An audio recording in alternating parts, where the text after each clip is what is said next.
Voilà, Seigneur, j'ai fait ce que j'avais à faire, maintenant je peux m'en aller. Non, c'est pas fini.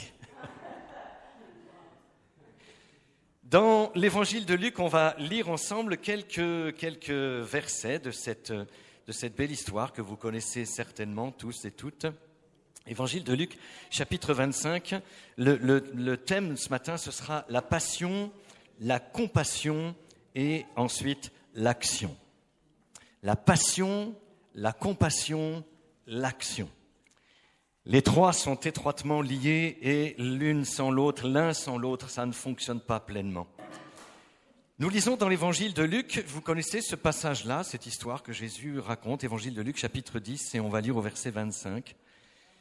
Un docteur de la loi se leva et dit à Jésus pour l'éprouver, « Maître, que dois-je faire pour hériter la vie éternelle ?» Jésus lui dit, « Qu'est-il écrit dans la loi ? Qu'est-ce que tu y lis ?» Il répondit, « Tu aimeras le Seigneur ton Dieu de tout ton cœur, de toute ton âme, de toute ta force et de toute ta pensée, et ton prochain comme toi-même. » « Tu as bien répondu, lui dit Jésus. « Fais cela et tu vivras. » Mais lui, voulant se justifier, dit à Jésus, « Et qui est mon prochain ?» Jésus reprit la parole et dit, « Un homme descendait de Jérusalem à Jéricho. Il tomba au milieu des brigands qui le dépouillèrent, le chargèrent de coups et s'en allèrent, le laissant à demi-mort. Un sacrificateur qui par hasard descendait par le même chemin, ayant vu cet homme, passa outre. Un lévite qui arriva aussi dans ce lieu, l'ayant vu, lui aussi passa outre. Mais un samaritain qui voyageait, étant venu là, fut ému de compassion lorsqu'il le vit. Il s'approcha et banda ses plaies en y versant de l'huile et du vin, puis il le mit sur sa propre monture, le conduisit à une hôtellerie et prit soin de lui. Le lendemain, il tira 2 deniers, les donna à l'hôte et dit « Aie soin de lui, ce que tu dépenseras de plus, je te le rendrai à mon retour. Lequel de ces 3 te semble avoir été le prochain de celui qui était tombé au milieu des brigands ? C'est celui qui a exercé la miséricorde envers lui, lui répondit le docteur de la loi. Et Jésus lui dit « Va, et toi, fais de même. » La grande leçon de cette parabole, c'est ce verset-là, en conclusion, « Va, et toi, fais de même. » Mais pour aller et faire de même, il faut une passion. C'est au cœur de ce thème que Dieu m'a donné pour ce week-end. Il faut une passion. Seuls des hommes et des femmes animés de passion peuvent être à l'origine de choses extraordinaires. Vous savez comment, à travers 12 hommes, en tout cas au moins 11, puisque le 12e s'est rétracté en cours de route, mais à travers 12 hommes, Comment Jésus a révolutionné tout le bassin méditerranéen en l'espace de seulement quelques dizaines d'années. Il n'a pas eu besoin de milliers, il n'a pas eu besoin de grands personnages, une 12aine d'hommes, mais des hommes résolus, des hommes dans le cœur desquels il y a une passion qui a grandi. Ils ont été saisis et animés d'une passion qui les a amenés jusqu'aux extrémités du monde connu d'alors. Et ils ont révolutionné ce monde. Et je crois qu'à l'époque où nous vivons aujourd'hui, il y a encore de la part de Dieu dans son cœur un désir de trouver des hommes et des femmes animés d'une passion qui va faire en sorte que, poussés par cette passion, ils vont, remplis de compassion, entrer en action et faire ce que Dieu attend de chacune et de chacun d'entre elles et d'entre eux. Quand on lit la définition de passion dans le dictionnaire, c'est tout simple. Il n'y a pas besoin de faire de grandes études pour cela. La passion, selon le dictionnaire, c'est une affection, un intérêt très vif pour quelque chose ou pour quelqu'un. C'est un amour intense, une émotion très forte qui va même parfois jusqu'à l'encontre de la raison. Et c'est Friedrich Hegel qui dira ceci, « Rien de grand n'est accompli dans le monde sans passion. » Laissez-moi m'arrêter dans un premier temps sur celui qui est l'exemple parfait de la passion, et c'est... Oh là là, vous êtes trop timides, vous ne l'avez pas tous dit. C'est Jésus. C'est lui. Mais quelle passion l'a animé ? Pas seulement la passion que l'on découvre chez lui et dont on parle, notamment quand on arrive à Pâques. Quand on parle de la passion du Christ, on parle essentiellement de son sacrifice sur la croix. Mais laissez-moi vous dire que c'est une passion qui l'a animé et qui l'a poussé jusqu'au summum du sacrifice, la croix de Golgotha. Mais c'est une passion qu'il avait en lui, pas seulement quand il est venu sur la terre, mais bien avant. C'est parce qu'il était animé de passion qu'il a quitté son ciel de gloire. Je pense que parfois nous sous-estimons ce renoncement de Jésus. Nous parlons de son renoncement uniquement en rapport avec ce qu'il a délaissé quand il était sur la terre des hommes, l'honneur et bien d'autres choses. Mais quelle passion l'a animé, et ça ne pouvait pas être autrement. Pour pouvoir quitter, bien-aimé, réfléchis à cela. Laisse cette pensée pénétrer ton cœur profondément. Il a quitté son ciel. Il a quitté son ciel. Lui, le roi des rois, le créateur du ciel et de la terre, le maître de l'univers, le tout-puissant. Il dit un mot et la chose s'accomplit. Il prononce une parole et celle-ci crée quelque chose. Il est le souverain, il est le roi des rois, il est le maître incontesté, il est celui devant lequel tout genou fléchit. Les anges lui obéissent. Tout sur la terre et sur le ciel lui est soumis. Il commande aux écluses des cieux de s'ouvrir, elles s'ouvrent et elle déverse des flots d'eau et inonde complètement la terre. Il est le maître incontesté. Et voilà que ce roi des rois accepte de quitter son ciel. Il est là dans la gloire. Il est la lumière par excellence. Il quitte ses lumières pour venir dans un monde de ténèbres. Il est le Fils bien-aimé. Il est en compagnie de son Père depuis toute éternité. Il est dans sa présence. Il jouit d'une communion. Il jouit d'une relation. Il a une gloire extraordinaire. Et c'est parce qu'il est animé de passion qu'il accepte de laisser tout cela. Il est vraiment l'exemple de la passion par excellence. Il est celui auquel tout est subordonné. Il est celui qui a il a tous les titres. Tous les titres.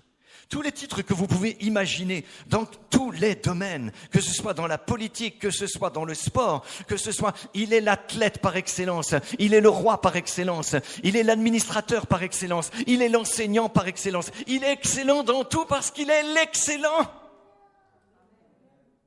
Et c'est parce qu'il est animé de passion qu'il va laisser tout cela. Il va mettre de côté tout cela. Il est la passion par excellence, il est le modèle. Il quitte son ciel, son trône, sa gloire, ses attributs divins, ses avantages. Il quitte même la maison de son Père. Il quitte sa famille. Et il vient ici-bas, il vient chez les siens. L'Écriture nous dit, et vous connaissez ce passage, il s'est dépouillé lui-même.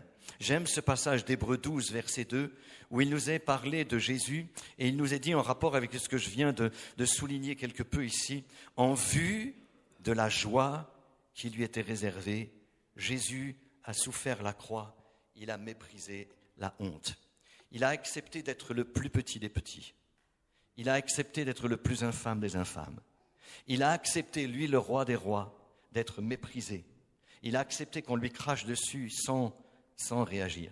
Il a accepté qu'on lui frappe la joue sans tendre l'autre. Il a accepté la couronne d'épines. Et je pourrais en dire encore tellement d'autres. Il a accepté tout cela. Pourquoi ? Parce qu'il était animé d'une passion. Bien-aimé, animé d'une passion pour toi. Animé d'une passion pour moi. Animé d'une passion pour ce monde. Un monde qui, à cette époque-là, ressemblait étrangement au nôtre, dans son péché, dans son immoralité.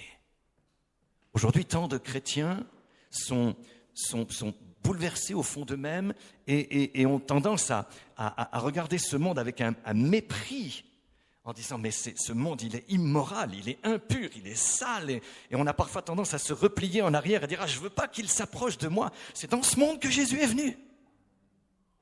Pourquoi ? Parce qu'il est passionné pour ce monde perdu. Il est passionné pour ceux qui n'ont pas les mêmes orientations sexuelles que nous. Il est passionné pour celles et ceux qui sont lépreux. Il est passionné pour ceux qui sont dépressifs. Il est passionné pour ceux qui pensent mettre fin à leur vie. Il est passionné pour tous les misérables. Il est passionné pour les grands de ce monde également. Il est passionné même pour ceux qui prennent des décisions qui parfois nous heurtent profondément. Il est passionné pour eux. Il est passionné également pour l'Église. La Bible nous dit que c'est aussi pour elle qu'il va livrer sa vie. Il est passionné pour l'Église. Ça, c'est le témoignage par excellence. C'est cette passion qui va le pousser à venir. Il est animé de cette passion, et cette passion est le résultat d'une vision. Il n'y a pas de passion sans vision. Il nous faut une vision pour être des hommes et des femmes passionnés. Et quand je parle de vision, je veux parler de quelque chose de... Alors, ça peut être quelque chose d'une révélation que le ciel donne, mais quelque chose de beaucoup plus large que cela. Il nous faut une vision. Laissez-moi vous donner juste 2-3 petits exemples, mais qui sont, pour moi, je considère cela comme tellement important. Il faut une vision pour avoir une passion. Jésus avait une vision en vue de la joie qui lui était réservée. Vous savez que Moïse avait également une vision, c'est dans le même chapitre 12 des Hébreux dont il est question de cela. Moïse, et l'Écriture nous dit que Moïse, quand il fut devenu grand, quand il est devenu grand, Moïse a préféré le déshonneur plutôt que de continuer à profiter des privilèges d'être fils de la fille de Pharaon. Mais c'est quand il est devenu grand, quand il était jeune, il y avait les passions de la jeunesse. Mais quand il est devenu grand, c'est-à-dire quand il a commencé à prendre conscience, c'est-à-dire quand il a commencé à réaliser que les choses de la terre étaient éphémères et qu'elles ne valaient pas la peine de se livrer complètement pour elles. Quand il a commencé à avoir une compréhension, quand la sagesse a commencé à grandir dans son cœur, quand il a commencé à se dire « mais tout ce que je pourrais faire, à quoi cela pourrait-il me servir ?» Ce n'est pas lui qui a déclaré ça, mais je pense qu'il devait le vivre pleinement. « À quoi cela pourrait-il me servir de gagner tout le monde si je perds mon âme ? Si je ne me consacre pas pour des choses plus importantes ?» Et probablement qu'au fond de lui-même, il se disait, il était convaincu au fond de lui-même qu'il y a des choses beaucoup plus importantes que de réussir dans la vie. Vous savez, quelqu'un a dit un jour, il vaut mieux réussir sa vie que de réussir dans la vie. Même si tu as raté comme Samuel, où est-ce qu'il est ? Tes examens plusieurs fois, Dieu te donne de la réussite dans ta vie et c'est bien mieux que de réussir la vie. Moïse donc va avoir une vision lui aussi, une vision qui petit à petit se précise, se clarifie. Et c'est la raison pour laquelle, ayant en vue des choses meilleures que celles qu'il avait sur cette terre, alors il va accepter lui aussi d'être méprisé avec le peuple de Dieu, plutôt que de continuer à profiter des privilèges de sa position de fils de la fille de Pharaon. Ça va ? Vous êtes toujours avec moi ? Allez, est-ce qu'on peut se lever juste une petite minute ? Ça, c'est pour éviter que les fourmis commencent à envahir vos jambes. Parce que quand on a les jambes croisées, ça fait ça. Ça va ? Faites un petit mouvement comme cela, là. Mais attention, n'en profitez pas pour régler vos comptes avec le voisin ou la voisine. Ça y est ? Allez. C'est bon, on peut se rasseoir, on est reparti pour les 3 prochaines heures.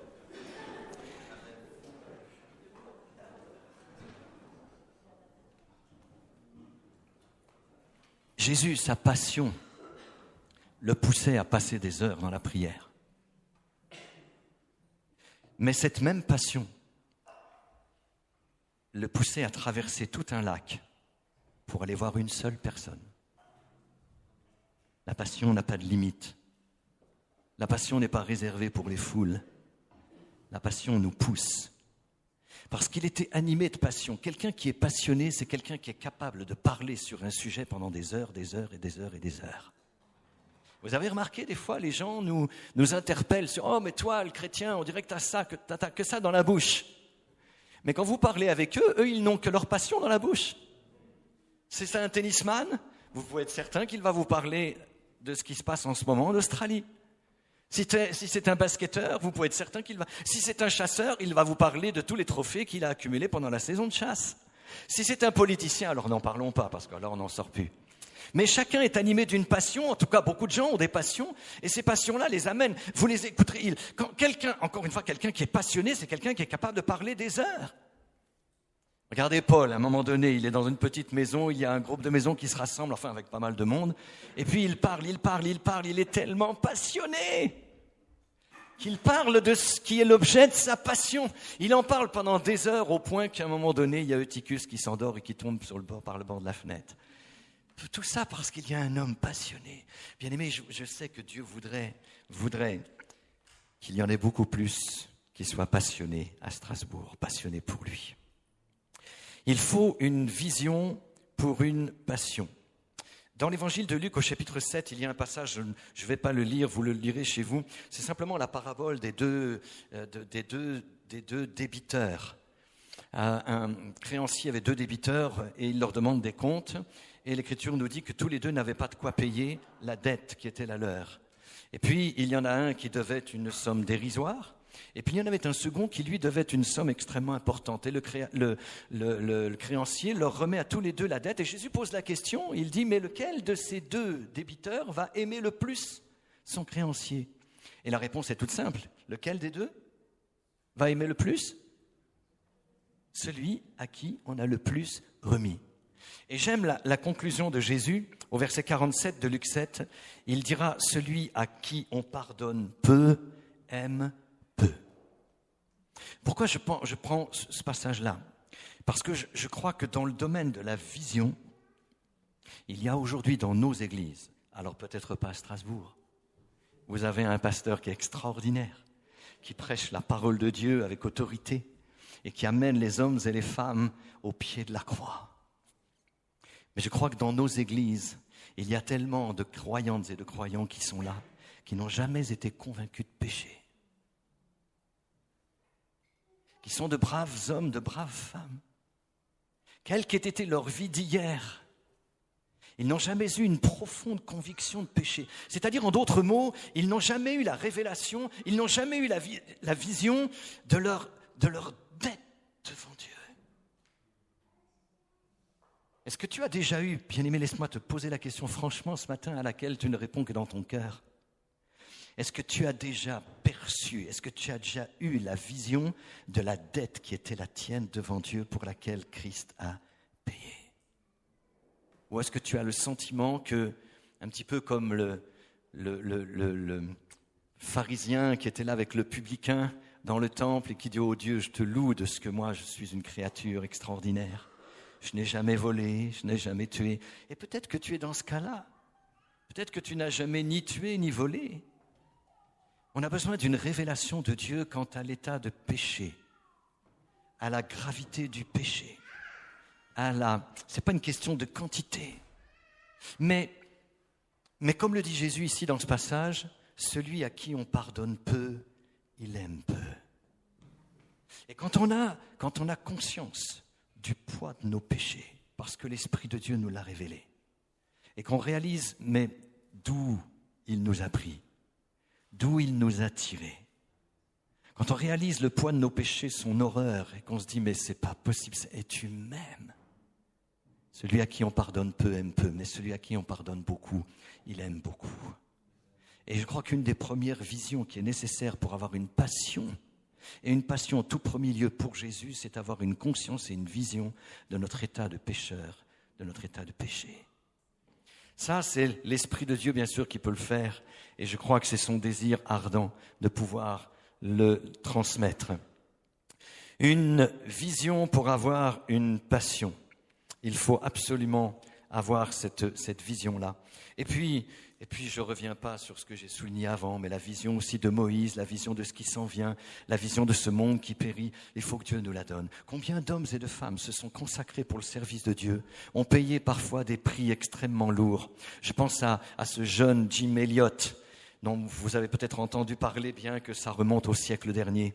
Mais quand en 1955, il atterrit avec ses amis en avion en Colombie, je crois, et pour évangéliser une des tribus les plus sauvages et les plus redoutables de l'Amérique centrale, l'Amérique du Sud, ils n'auront même pas l'occasion de parler, ils vont être massacrés. Quelle est cette passion qui pouvait les animer au point que, tout en sachant pertinemment qu'ils allaient se rendre auprès d'une tribu qui s'appelait les Oka, et que cette tribu était considérée comme la plus redoutable, comment ont-ils pu faire fi de tout cela alors que Jim Elliot était marié, qu'il avait déjà une petite fille? Comment est-ce qu'il a pu faire fi de tout cela en disant « moi je vais dans cette... » Parce qu'il avait une passion, parce qu'il avait une vision. Il avait une vision des âmes qui meurent, qui n'ont jamais entendu parler de l'Évangile. Il avait cette vision, et cette vision l'a poussé dans une passion qui a été retransmise à son épouse, puisque celle-ci, quelques 2 ans, je crois, après, va décider avec l'épouse d'un des autres missionnaires qui accompagnait Jim, ils vont décider, toutes les deux vont décider d'aller s'installer au milieu de cette tribu, et puis de les évangéliser, et ils gagneront la majeure partie de cette tribu pour l'Évangile. Dieu cherche des hommes et des femmes qui ont une vision qui produit une passion. Et cette passion nous pousse à l'action. Ça va? J'ai encore un petit peu de temps? T'es sûr? Non. voici ce que je veux. Ah, quel contraste. Quel contraste, pour aller un petit peu plus loin, avec ce que nous avons lu dans cette parabole du bon samaritain. Quel contraste avec les hommes de la religion, qui eux n'ont pas de vision. Ils sont sacrificateurs, ils sont lévites, ce sont des serviteurs de la religion. Eux n'ont jamais eu de vision, ils n'ont pas de vision de ce monde avec sa détresse. D'ailleurs, la preuve, c'est que quand ils passent à côté du malheureux sanguignolant, ils sont là, la Bible dit qu'ils le voient, mais ils passent outre. Il n'y a aucune compassion. Parce qu'il n'y a aucune vision. La vision produit la compassion. Jésus était animé de vision et cette vision produisait une compassion. Combien de fois l'Écriture souligne-t-elle que Jésus, devant un malade, devant une foule, devant des besoins ici ou là, il fut ému de compassion. Ému de compassion. Il ne restait pas insensible à la détresse et au désarroi du monde dans lequel il vivait et qu'il côtoyait. Ému de compassion. Mais ces hommes-là, eux sont des hommes serviteurs de la religion. Ils sont sans passion. Pourquoi ? Parce que celui à qui on pardonne peu aime peu. Ils n'ont jamais eu conscience de leur péché. Alors ils servent Dieu. Là, ça me fait penser à ce que Paul dira dans Romains 10 au sujet des Juifs. Il dira en parlant des Juifs, et il le dit avec beaucoup de respect, mais il dira, j'ai noté cela, chapitre 10, verset 3 dans Romains, « Ils ont du zèle pour Dieu, mais sans intelligence, ne connaissant pas la justice de Dieu. » Quand Jésus s'adresse à la femme samaritaine, il lui fera la même réflexion, il lui dira, « Si tu connaissais celui qui te parle, tu lui aurais demandé à boire. » Si tu connaissais. Ces hommes-là sont des hommes qui ne connaissent pas Dieu. Et pourtant, ils servent. Et je sais que dans nos églises, aujourd'hui, il y a des hommes et des femmes qui se sont levés un jour pour servir Dieu. Mais ils sont encore, et ce n'est pas péjoratif de ma part, ils sont encore des serviteurs de la religion, ils sont encore des serviteurs de l'Église. Ils sont encore, et que Dieu soit béni pour toutes celles et ceux qui servent.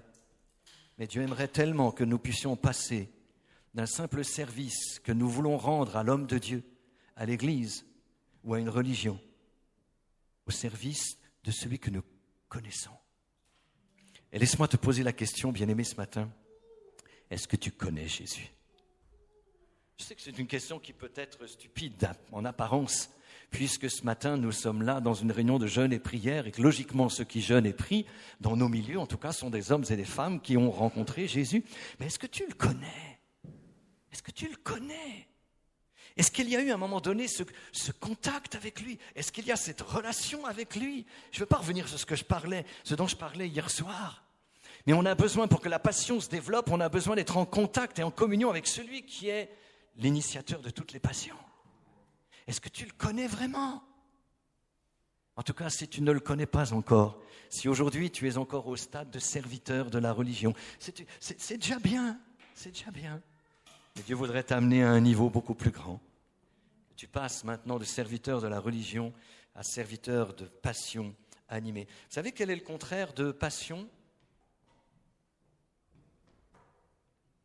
Ah, c'est parce que là vous vous dites, oh, il nous tend un petit piège là.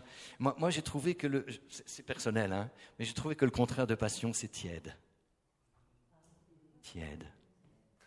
Quand il n'y a pas de passion, on est tiède. Ni chaud ni froid, tiède. C'est-à-dire on est bien, on est assis, on est confortable. J'espère que je ne vous bouscule pas trop ce matin quand même. Hein. On est là.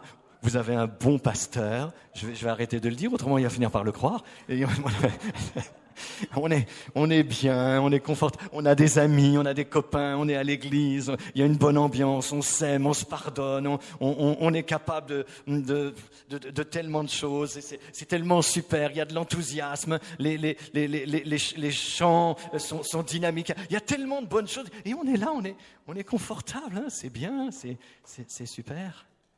Puis en fait, on est tiède. Tant qu'il n'y a pas de passion, on est tiède. Ah, il faut que j'aille plus loin. Ces deux bonhommes-là, ils voient, mais ils ne font rien, parce que quand il n'y a pas de passion, il n'y a pas non plus d'action. Et je vais arriver sur la fin de ce message, et peut-être le point le plus important. Jésus dira, face au monde dans lequel nous vivons aussi aujourd'hui, la moisson est grande et il y a peu d'ouvriers. Et je crois que Dieu veut aujourd'hui trouver dans l'Église, et dans l'Église de Strasbourg en particulier, des hommes et des femmes qui vont se lever, animés d'une passion. Peut-être au début ce n'est qu'un tout petit feu. Jésus ne dira-t-il pas « Je suis venu pour jeter un feu sur la terre ». Et qu'est-ce qu'il me tarde que ce feu soit allumé. Et quand il parlait de ce feu-là, laissez-moi vous dire que ce n'était pas du tout du feu dont les disciples un jour parleront en disant « Veux-tu qu'on commande au feu du ciel de consumer tous ces méchants pécheurs ?» Non, il parlait du feu qui l'animait lui, la passion. Quand un homme ou une femme est animé de passion, ça boue, ça brûle, ça bouillonne. Bien-aimé, est-ce que tu brûles pour Jésus? Est-ce que tu bouillonnes pour lui? Est-ce qu'il y a une passion? Et si ça ne bouillonne pas encore, je veux croire que tout au long de cette journée encore, l'Esprit de Dieu va souffler. Quand nous regardons ce qui se passe en Californie en ce moment, et une des raisons identifiées en apparence sur ce qui a provoqué le plus grand de tous les feux qui a consumé et qui continue à consumer cette partie de la Californie, c'est qu'il y a déjà plusieurs semaines, il y avait eu un incendie. Cet incendie, les pompiers pensaient l'avoir réglé, mais il y avait encore quelque chose qui couvait, là, dans le sol. C'était caché, ça ne se voyait pas. Peut-être même il n'y avait pas de fumée, ou juste un tout petit. Tout petit. Peut-être que toi-même, tu es encore comme un lumignon. Peut-être que tu es encore comme une toute petite étincelle là, que personne ne voit. Et puis il a suffi qu'il y ait un grand vent qui vienne pour que cette flamme se ranime et que, poussée par le vent, les étincelles commencent à se disperser partout et que le feu vienne et consume tout. Il me tarde que ce feu, dira Jésus, soit allumé. Que toi et moi, nous devenions de plus en plus des étincelles, poussées par le vent de son esprit, allant ici, là, communiquant par nos actions le résultat de la passion qui anime nos cœurs. Il veut voir des hommes et des femmes qui se lèvent et qui le servent. Je n'ai plus le temps de vous parler de ces personnages dont on peut lire la biographie. Je pense à des hommes comme Hudson Taylor, qui va consacrer des dizaines de sa vie pour évangéliser la Chine, avec le résultat qu'il y a eu à la fin de son existence, des multitudes et des multitudes qui se sont convertis. Hudson Taylor, George Muller, Oswald Smith et tellement d'autres. Je pense à un personnage qui dira, juste ce personnage-là, j'aime beaucoup. Lorsque j'ai lu sa biographie, j'ai été bouleversé. Je ne sais pas si tu as déjà lu Splendeur de Dieu, La Splendeur de Dieu, la biographie d'Adoniram Judson. C'est l'homme qui a ouvert l'ancienne Birmanie, qui est le Myanmar aujourd'hui, à l'évangile. Mais cet homme, tourmenté, un homme qui tout au long de sa vie remettait toujours plein de choses en question. Et on a le sentiment, quand je lisais sa biographie, je me disais, mais est-ce qu'il est vraiment converti? Est-ce qu'il est vraiment né de nouveau? Et constamment dans les luttes, dans les conflits intérieurs. Mais un homme qui a traduit la Bible en birman, qui a permis que la Bible puisse parvenir à toute cette population. Un homme qui a témoigné à la fin de sa vie. Il n'y aura, je crois, qu'un seul converti. Mais suite à la conversion de cet homme-là qui était son serviteur, c'est tout le pays qui va finir par connaître un puissant réveil. Un homme que Dieu va utiliser. Il s'est marié une fois, 2 fois, je ne sais plus, 3 fois. Pourquoi? Parce que la première est morte. Ses 3 enfants sont décédés. Il est malade, dans des conditions. Il se retrouvera à un moment donné pendant plus d'1 an et demi, emprisonné, mais dans des conditions épouvantables. Mais un homme que Dieu va utiliser. Quel prix il a payé? Parce qu'il était animé d'une passion dévorante, débordante. Bien-aimés, je crois qu'aujourd'hui, Jésus cherche des hommes et des femmes qui sont animés d'une telle passion. Mais qui est intéressé aujourd'hui à servir de cette manière-là? Et le prix à payer, Dieu le révèle qu'au fur et à mesure. En tout cas, une chose est sûre, c'est qu'au fur et à mesure où nous avançons avec lui, lorsque la passion nous anime et nous pousse à l'action, Nous ne manquerons jamais de rien parce qu'il est le Dieu qui pourvoit en toutes choses.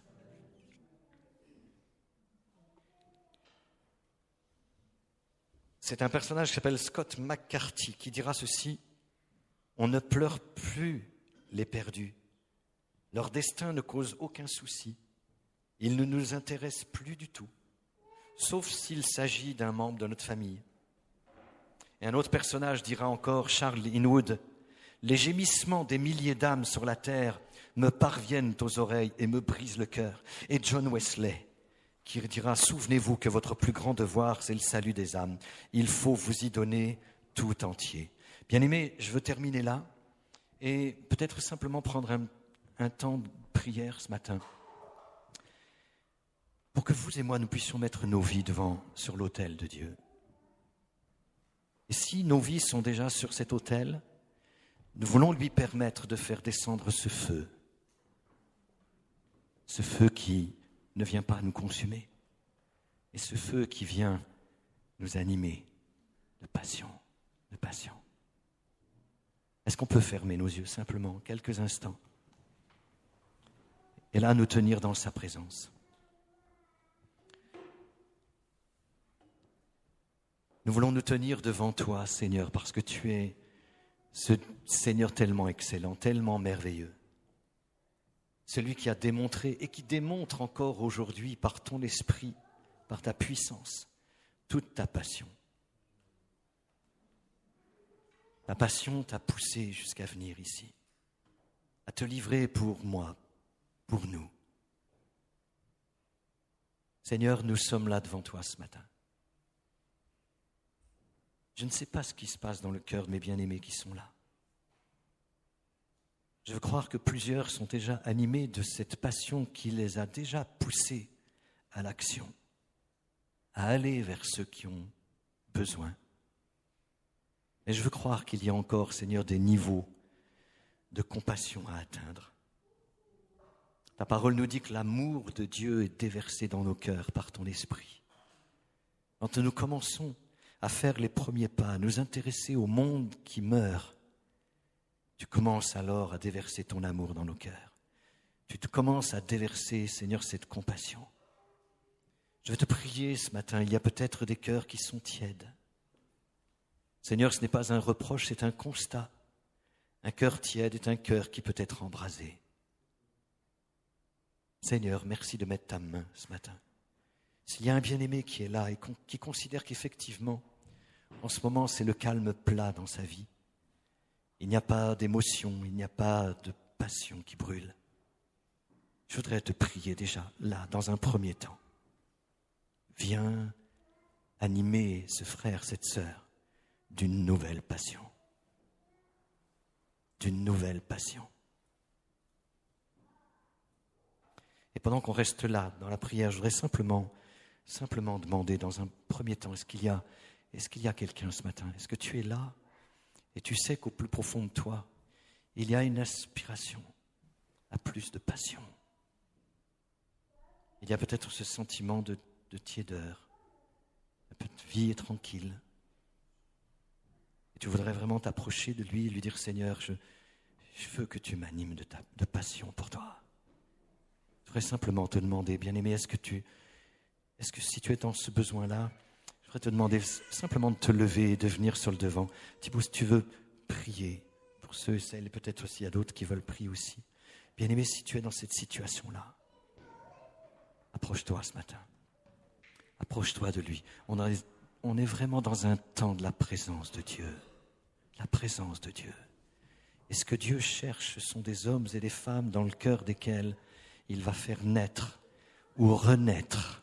Il veut souffler sur ta vie. Il y a peut-être des épines qui ont étouffé ce que Dieu a mis dans ton cœur. Un appel pour le service, un engagement. Peut-être que tu regardes le monde autour de toi, tu fais le constat qu'ils sont dans la détresse, mais il n'y a aucune puissance qui t'anime pour aller à leur secours, pour aller les voir. Viens ce matin. On est là dans un temps où Dieu veut déverser son cœur. Et pendant que tu es là sur le devant, tourne-toi simplement vers lui. Tourne-toi vers lui. Fais monter ta prière vers lui. Dis-lui simplement, Seigneur, anime-moi de ta passion. Donne-moi une vision plus grande. Donne-moi une vision plus forte.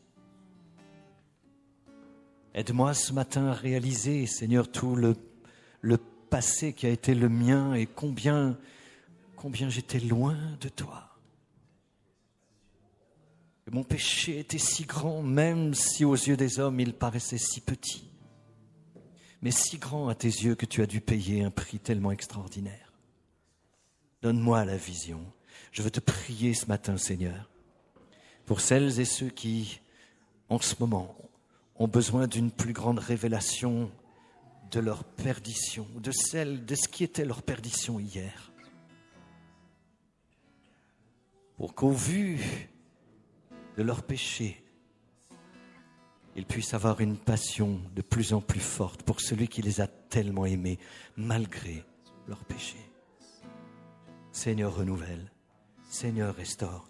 Bien-aimé, commence à prier. Christine, est-ce que tu veux aussi prier pour les bien-aimés qui s'approchent? Esprit de Dieu, viens. Viens et ranime, tout simplement. Seigneur, c'est ton esprit qui est là. Et je sais que ton esprit, tu es celui qui le répand sur des cœurs passionnés. Père, bénis mes bien-aimés qui sont là. Fais-leur du bien. Viens restaurer, viens renouveler ceux qui ont besoin, Seigneur, d'un temps de rafraîchissement, d'un temps de restauration. Père, je te prie pour celles et ceux qui s'avancent, qui répondent également à l'appel de ton esprit sur leur vie. Des hommes, des femmes dans le cœur desquels il y a déjà une passion qui les anime. Et cette passion à laquelle tu réponds ce matin en disant « Toi, lève-toi et fais de même maintenant ». Cette passion qui brûle dans ton cœur, bien-aimé, elle doit t'amener à te lever pour lui. Et peut-être que ce matin, c'est le temps aussi pour toi de t'approcher et de lui dire « Seigneur, cette passion qui brûle dans mon cœur, il faut maintenant qu'elle me mène à l'action. Comme le bon samaritain, qu'elle me mène à l'action. » Bien-aimé, si c'est la raison pour laquelle tu t'avances, donne ce détail aux frères et sœurs qui prient pour toi, afin que l'Esprit de Dieu te visite et t'encourage ce matin. Attendons-nous à lui. Il est vraiment celui qui veut envoyer. Il fait de ses serviteurs, de ses servantes, des flammes de feu. Il fait de ses serviteurs, de ses servantes, des flammes de feu. Père, je te prie ce matin que dans le nom de Jésus, ces bien-aimés qui s'avancent, Seigneur, deviennent des flammes de feu pour le royaume de Dieu. Deviennent des flammes de feu, Seigneur, pour ce monde qui périt. Non pas pour le consumer, Seigneur, mais pour le bénir, pour l'enrichir, pour le sauver, pour le délivrer, pour le bénir, pour le guérir. Seigneur, pour lui communiquer la grâce de Dieu.